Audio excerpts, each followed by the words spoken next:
Hi everyone. I wanted to take a few minutes to explain assignment 5 and what my expectations are of you for this assignment, as well as highlighting certain concepts, key concepts from the chapter. So as you're going through the chapter, we're discussing in this chapter visual arts and children's development, how these two are connected, how visual arts can facilitate child development in various different ways.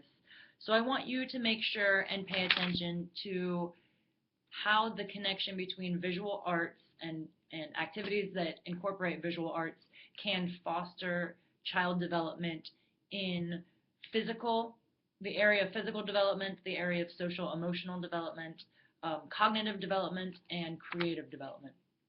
Pay close attention because this is going to be a big component of assignment 5. Also, please notice the various stages of artistic development. So they go from scribble to beginning representation to more complex representation, and these are the stages of children's drawings. There's a wealth of pictures of the various stages in your textbook. Lastly, I want you to pay attention to the elements of art, and this is specifically talking about color and space and how these can be used to foster development. So for assignment 5, I'm asking that you create a newsletter for parents. It's not so infrequent that we find in early childhood we have to explain our activities to parents because a lot of parents and other teachers feel like what we're doing is just playing, when play is the foundation of all development in early childhood. So there's oftentimes you're going to have to defend yourself as to why you're doing what you're doing. So this is why we're going to develop a newsletter for parents. And you're going to discuss the connections between visual arts and all of these different types of development. So I want you to concentrate on how visual arts promotes physical development, social emotional development, cognitive development, and creative development.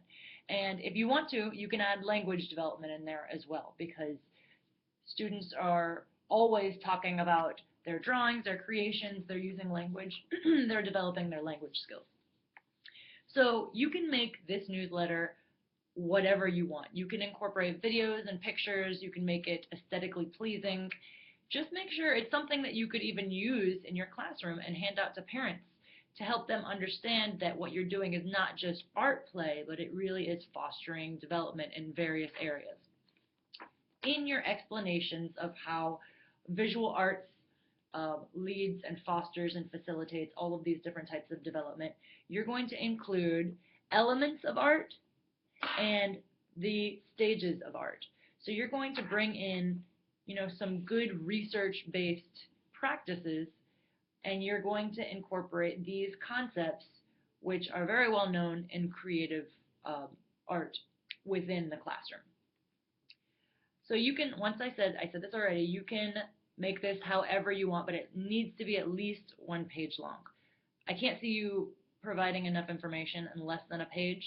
So you can probably find an application where you can do, creative methods for creating newsletters for parents. Make it however you would like to make it. You can make it on Word also and just incorporate some kind of pictures to make it aesthetically pleasing. So once you're finished with your newsletter, you're going to upload it and you're going to provide feedback to at least one of your peers using the ladder of feedback. So you're going to upload this and check the instructions. You're going to upload it into your blog, and you are going to provide feedback using the ladder of feedback to at least one of your colleagues.